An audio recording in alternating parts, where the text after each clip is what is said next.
and treatment. Given all that I'm hearing, Dr. Joshi, let's look at government's reaction, including the Maharashtra government. More and more restrictions, night curfews. Is there a sense of panic that because we don't want anything to go wrong as it did with Delta and the second wave, we are going overboard this time? I mean, we have a situation in Hyderabad today where, the pubs and bars are open, in Goa where they are open, and Mumbai is going in for a very harsh, tough restrictions, including night curfews. I don't think we should go into any panic mode. All we need is caution. More than 5 people need not gather. We need to reduce crowding. And, point is that we need to have responsible behavior from citizens. But in festive times, party times, people have forgotten that, and people are taking COVID very lightly. And the numbers are overwhelming.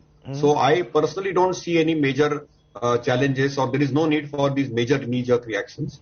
Having said that, we don't want congregation spots for fast transmission. Because remember, if the cases explode more than 10,000, 20,000, 30,000 per day, the infrastructure still will crumble. And if a small percentage becomes moderate disease or severe disease, it will still strain the system.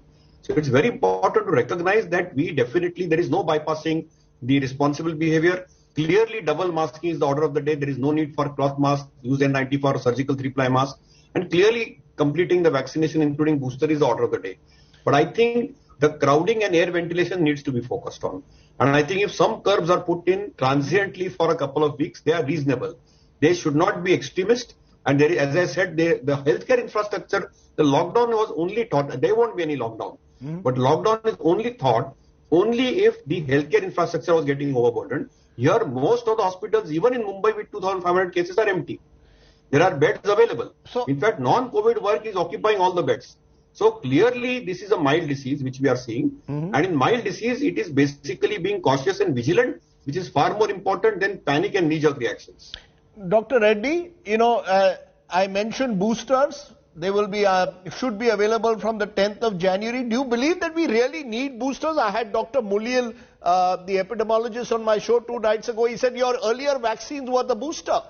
I mean, is it necessary in your view that those above 60 in particular take these boosters that are now being made available, given the fact that almost all the cases of Omicron involve people who are double vaccinated?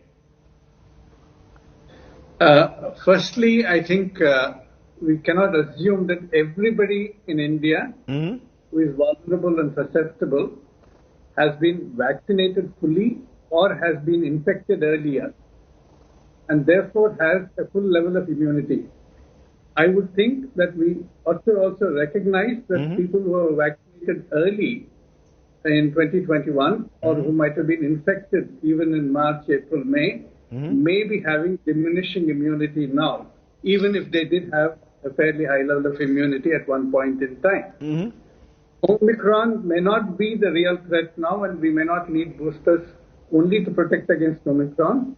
But as has been pointed out, Delta has not yet been fully replaced. It is still around in parts of the country. And third, we do not know which other variant might come in again later. Therefore, it is prudent to protect the people who are most vulnerable, that is, the elderly and the immunocompromised, and the people who are likely to have high loads of repeated exposure to the virus, that is, the healthcare workers and other essential workers. It's a no regrets policy.